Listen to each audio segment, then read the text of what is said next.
बिस्मिल्लाहिर्रहमानिर्रहीम। अस्सलाम वालेकुम। तो आज हम बनाने जा रहे हैं चिकन का कबाब।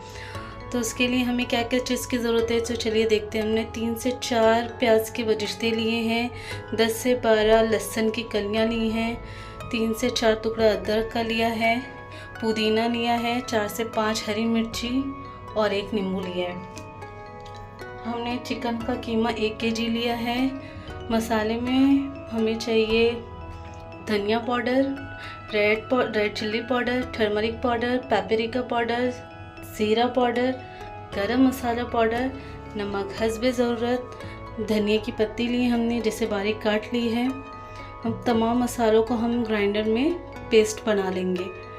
हमने लहसुन, अदरक, बजिश्ते का और पुदीने का पेस्ट बना लेना है। हमने पेस्ट बना के कीमे में ऐड कर लिया है और जो ड्राई मसाले हैं हम उसे भी ऐड कर लेंगे और 1 नींबू का रस ऐड कर लेंगे।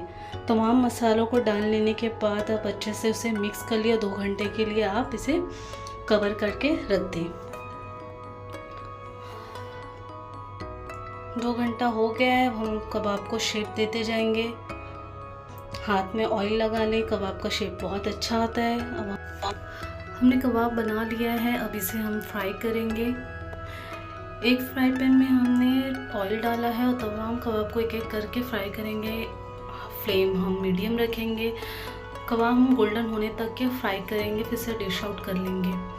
कबाब की चटनी बनाने के लिए हमने पुदीने धनिया की पत्ती ली है, 3 अदद हमने लहसुन लिया है, 3 अदद हमने हरी मिर्ची ली है और इसका एक फाइन सा अच्छा पेस्ट बना लेंगे।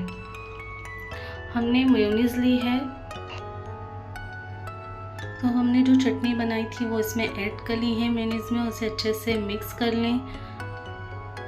हमारा कबाब बनके तैयार है। तो इसका फाइनल लुक ये है। बहुत ही मज़े का, बहुत ही ज़बरदस्त बना है। आप भी ज़रूर ट्राई करें और इस चटनी के साथ खाएंगे तो आपको बहुत मज़ा आएगी। तो आप मेरे चैनल पर अगर नए हैं तो लाइक, शेयर, सब्सक्राइब करना ना भूलें। और फिर हाजिर होते हैं एक नई रेसिपी के साथ। तो दुआ में याद रखिए। तब तक के लिए अल्लाह हाफिज़।